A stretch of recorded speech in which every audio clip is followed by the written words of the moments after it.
अस्सलामुअलैकुम dear student. आज मैं आपको बताऊंगा कि 2024 के अंदर जो फिज़िक्स का पेपर क्लास 10th का आ रहा है उसके लिए कौन से इंपॉर्टेंट चैप्टर्स हैं, यानी कि शॉर्ट टाइम के अंदर आप मैक्सिमम नंबर कैसे ले सकते हैं।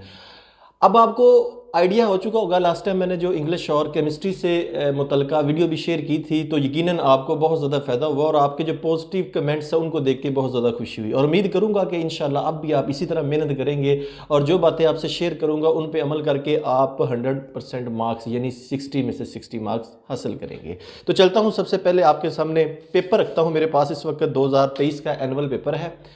आपने थोड़ा सा नोट करना है कि लॉन्ग क्वेश्चन 3 होते हैं जिनमें से 2 करने होते हैं। हर लॉन्ग क्वेश्चन के 2 पार्ट होते हैं। पहला जो होता है वो फिजिक्स के अंदर 4 नंबर का है, थ्री से मुतलका होता है, और दूसरा न्यूमेरिकल होता है। जब भी न्यूमेरिकल का नाम आता है आप बहुत ज़्यादा परेशान हो जाते हैं, ये पता नहीं किस चैप्टर से आता है और इसमें क्या करना है। तो प्यारे बच्चों, बड़े ही आसान से 4 चैप्टर सिर्फ आपको बताऊंगा, आप इनको अच्छे तरीके से तैयार कर लें। जिस तरह मैंने केमिस्ट्री के मतलब आपको बताया था कि 50+ में आप इन 4 चैप्टर से मार्क्स ले सकते, इसी तरह मैं फिजिक्स का भी आपको बताता हूँ।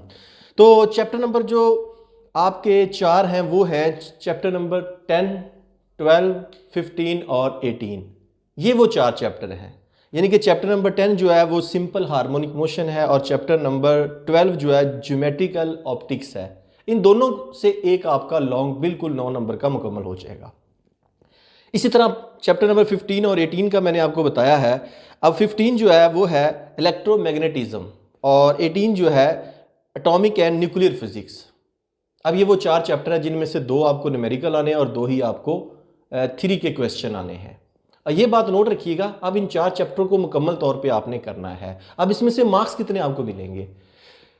4 जुज लॉन्ग के 18 नंबर के आपके अटेम्प्ट होंगे और हर चैप्टर में से 3 जो शॉर्ट क्वेश्चन आएंगे, तो इस तरह 12 शॉर्ट क्वेश्चन भी आपके अटेम्प्ट होंगे। 12 शॉर्ट क्वेश्चन 24 नंबर के हैं और 2 लॉन्ग क्वेश्चन 18 नंबर के। इस तरह 42 यानी 42 नंबर आपके इन 4 चैप्टरों में, और इसके अलावा 2 से 3 MCQs भी इसमें से बनने हैं। और अगर आप हर चैप्टर के एक्सरसाइज में जो MCQs दिए उनको तैयार कर लेते हैं तो मैं गारंटी देता हूँ इंशाल्लाह आपको 12 में से 10 मार्क्स बड़े ही आराम से आप ले सकते हैं। और अगर आप बॉक्स वाली इंफॉर्मेशन पढ़ लेते हैं तो मैं गारंटी देता हूँ पूरे आप 12 में से 12 मार्क्स ले सकते हैं। अब आप कहेंगे सिर्फ 4 चैप्टरों से हम 42 और 3 ऑब्जेक्ट MCQs भी डाल लें तो 45 नंबर बन रहे हैं, तो बाकी चैप्टर क्या करें? तो बाकी चैप्टरों का बच्चों सिर्फ आपने शॉर्ट क्वेश्चन तैयार करने हैं। तो आप यकीन जानिए हैरान हो जाएंगे, आप 60 में से 60 भी ले सकते हैं। वो कैसे? इन 4 चैप्टरों से आपके 4 जुज यानी 2 लॉन्ग मुकम्मल 18 नंबर के हो गए। इनके भी शॉर्ट करने हैं और बाकियों के भी शॉर्ट करने हैं। इस तरीके से आपके 15 के 15 जो आपने करने होते हैं शॉर्ट, वो भी 30 नंबर के अटैम्प्ट हो जाते हैं। 30 और 18 48 नंबर बनते हैं।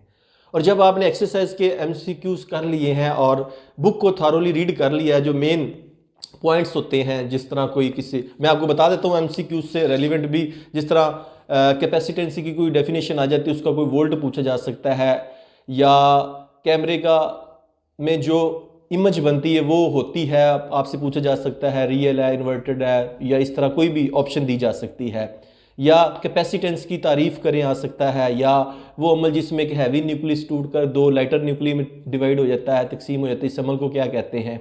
या पानी में रोशनी की स्पीड, इस तरह की इंफॉर्मेशन जो मेन पॉइंट है। या जिस तरह यूरेनियम का आइसोटोप जो 238 है, इसमें न्यूट्रॉन की तादाद कितनी, ऑप्शन दे सकता है आपको।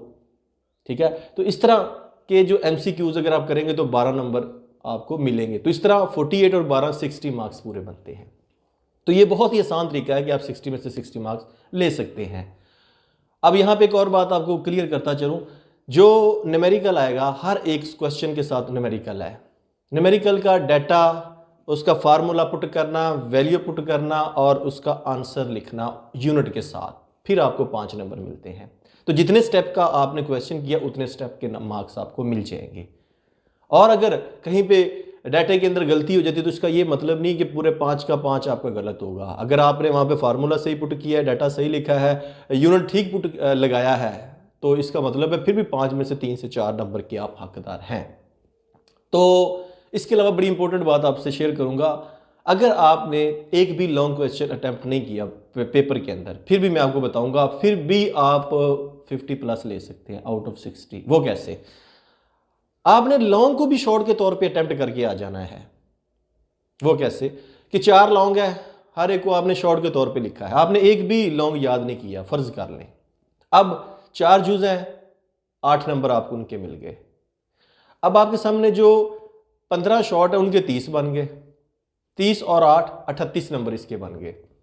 अब 12 के MCQs, तो 38 और 12 50 नंबर आप फिर भी ले सकते हैं प्यारे बच्चों।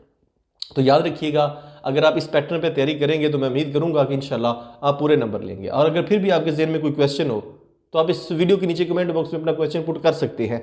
लेकिन इसके साथ अगर आप 2 चैप्टर और आपको बता देता हूं, जिस तरह चैप्टर नंबर 13 के बाज़ दफ़ा 11 के साथ दे दिया जाता है, या 13 चैप्टर को 17 के साथ मिक्स कर दिया जाता है। तो 13 चैप्टर जो इलेक्ट्रोस्टैटिक है वो भी बहुत इंपॉर्टेंट है, लेकिन क्योंकि मैंने 4 आपको बताए हैं, इनमें से खुदा ना खास्ता अगर एक जुज आगे पीछे भी होता है, कम से कम 3 आपके मस्ट है, कन्फर्म है।